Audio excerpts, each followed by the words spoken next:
or Justin Pierce, where you're going to have to play small ball, which we've been asking for a long time to not play small ball. But here's the thing. You thought that Luke May and Garrison Brooks on the floor was playing small ball. You wait until this year when they have to go to the bench. You're going to have probably at times a guy in Justin Pierce, a power forward that's 6'6".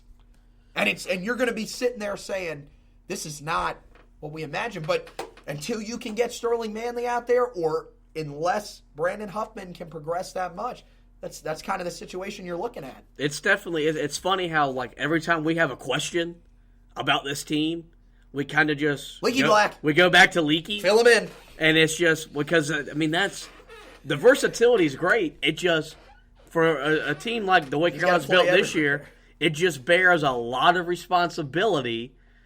And we haven't seen him do it because he was hurt last year for a full season. So I'm going to kind of put us both on the spot here. Okay. Football, we did season wins. Basketball's a little bit different. They played 30-some-odd games. You giving me a number is going to be a headache. But before we wrap it up. 28. There we go. 20. I don't know. I haven't looked at the schedule. I have to go through and like I said, we're not going to do that. Carolina last 2 years flamed out round of 32. Don't do this to me. And the last year, the Sweet 16. Most programs, not a bad year. Carolina, that's got people. There was definitely a Fire Roy Williams tweet on. Yeah, that that happened.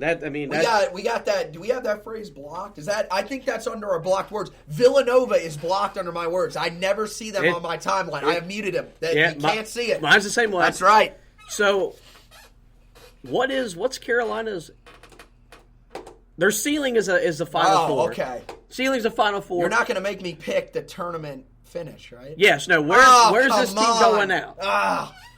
Because I feel like so this is hard because, like, if you're just going based on what we're looking at from Carolina's perspective as a team, I'd probably say Sweet 16. Yeah, that's where I'm at. I feel like this team is a Sweet 16 team. But I'm going to be honest, and this is from my perspective. This because I'm covering Tar Heel football all year. I don't really focus that much on everybody else around the country. I'm going to be honest with you. I could not tell you where everybody else is in the AP poll. I couldn't tell you who's supposed to be good. I couldn't tell you who's supposed to suck. Couldn't tell you. The good thing is for Carolina, I mean, and we say it like every year in basketball, it's wide open. This year, it's really wide open with what's going on with Duke reloading, Kentucky. Am I the only one not believing? And this is not because I'm a Tar Heel fan. I'm not seeing the hype with them this year because I just don't feel like they're even as good as Marvin Bagley was there. I don't think there's enough pieces there. So I think that helps Carolina. And then Kansas pretty much dropping off the face of the planet, right? That's what we're hoping for. Most people think they're gonna be terrible. So yeah, I mean that's what I'm saying. This feels like a Sweet 16 team, but right now the rest of the country is kind of in the same area where Carolina is, where all of the major contenders that you would normally put up there, they've all got major question marks. If I had to say who's probably the best team in the country right now, I don't know, Michigan State. That would probably be the team I would go with. But that's with almost zero confidence because they've had expectations for years now and haven't thrived on them. So that's what I'm saying. There's a chance that if Carolina can answer. They don't even have to answer all these questions. If they answer the majority of them, this team could be in the Final Four because it's going to be one of those weird years in college basketball, and I feel like this team has enough talent to still get there. The good news, Tar Heel fans, if you're getting mad at me for saying this is a Sweet 16 team, 2017, I thought entering the year that was a second-round Sweet 16 team at best. Yeah. In case you forgot, they won an ACC regular season championship and won a national championship in Phoenix. So that just shows you how much I know about basketball in general. We're going to move on to our final segment before we wrap up this loaded, jam-packed, sick-filled podcast. As I cough in the background. And we wrap up with the buzzer beater. Yes. And in the buzzer beater, because it originally was going to be the 3-point shot, I have 3 points. And we'll stick with those 3 points. This past Sunday, Carolina scrimmaged Villanova, as they did last year in one of their 2 scrimmages they're allowed to have in the preseason. Not open to the public, so it was called a quote-unquote secret scrimmage. But not so secret, we've got some details. And Carolina won the scrimmage overall 104-100. They scrimmaged for about 54 minutes total on Sunday afternoon in the D.E. Smith Center. Who wrote this? Adam Lucas? He's got it timed exactly. That's got to be Adam. And it was, from what we're hearing, and I've listened to an interview about a guy that was present for the scrimmage. Carolina came out little sleepy. weren't quite ready to play to the level that Villanova came out ready to play. Villanova won the first 20-minute segment, 44-36, and they won a 6-minute segment with their backups, 8-7. And then Carolina won the final 2 periods. They won a 20-minute segment, 43-36, and then an 8-minute segment, 18-12, which both teams played just zone, where they both got to work on their zone defense. That's interesting. That's the good thing about this is a control that they get to make the rules. So They play 2 20-minute. Okay, we're going to play it right. We're going to call fouls, whatever. Then you kind of have some situational basketball. The Carolina seemed a little bit better than Villanova. Carolina shot over 50% from the floor, 9 of 25 from 3, 36%, not bad. Could be a little bit better. Out-rebounded Villanova 49-47. And held the Wildcats to 39% from the field and 39% from 3. Interesting note, something we had a problem with last year, and we're probably going to struggle with this year. Both teams turned the ball over 17 times. And last year, Carolina, especially early on in the year, prone to turning the basketball over. They're not going to be good enough this year to withstand 15 to 20 turnovers a night. They're just quite frankly not good enough.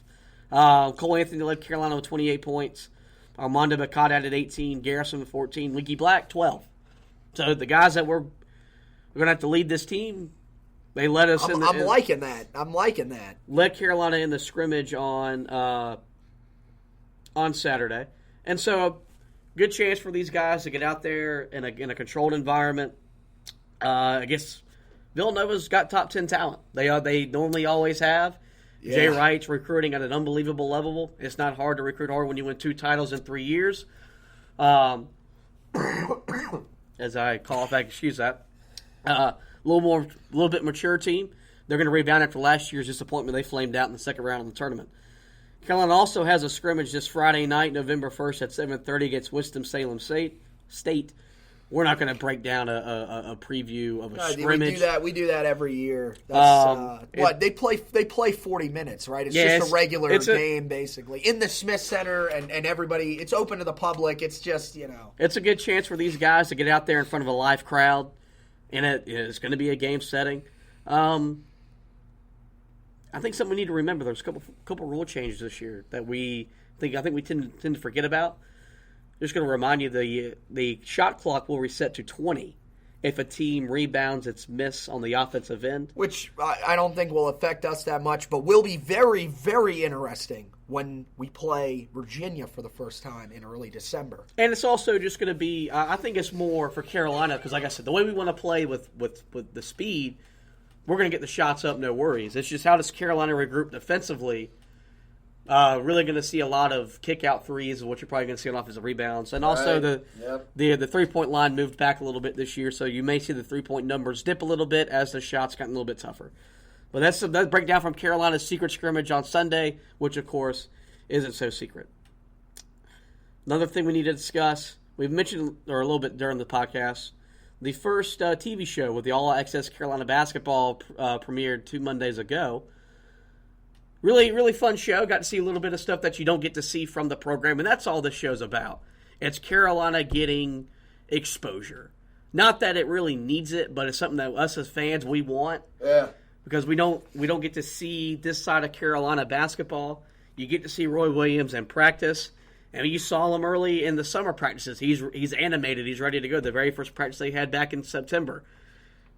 Told the team, quit being a baby. Like you see what we always hear about, and that's the fun thing. I think the thing I took a lot was you saw the new guys really accustomed with the veterans. We talk about the family fabric of Carolina hoops. And you kind of saw that with the freshmen that have come in, the transfers, Kelly living with the big guys and B-Rob. Got to see him goof around playing Madden. He's a character. Oh, yeah. But it was a good show. Got to see a lot of Sean May, which I know. I love Sean May in the show. I thought he was fantastic.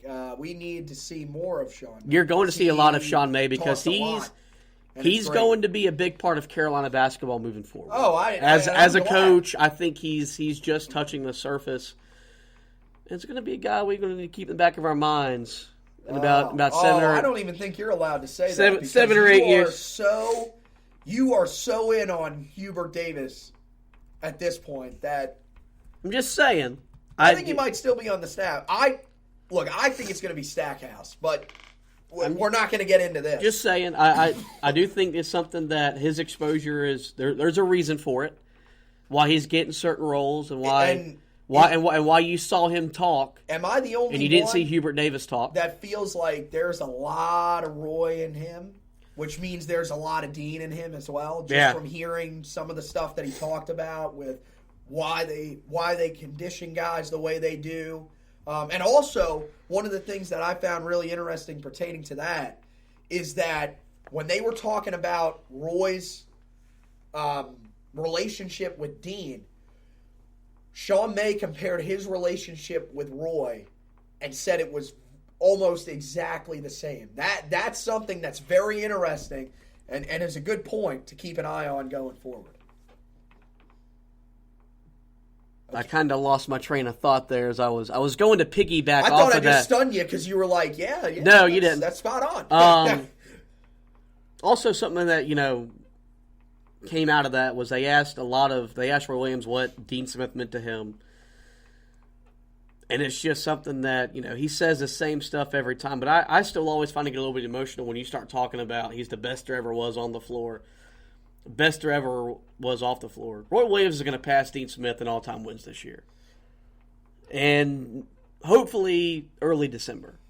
And it's going to be a very neat moment for us as Carolina basketball fans. Say we got two guys that are two of the all-time winningest coaches in college basketball. And look, you and I are Roy Williams guys. It's part of just our generation growing up of Carolina basketball. Mm-hmm. But a lot of the success that we get to endure and we get to enjoy being a fan of and get to talk on this podcast about is not possible without what Dean Smith started when he took the job and what he did in his 36 years in Chapel Hill. Yeah, we couldn't go with Dean's Boys because it just doesn't flow. Yeah, no, Roy's Boys is a lot better. Flows. It flows.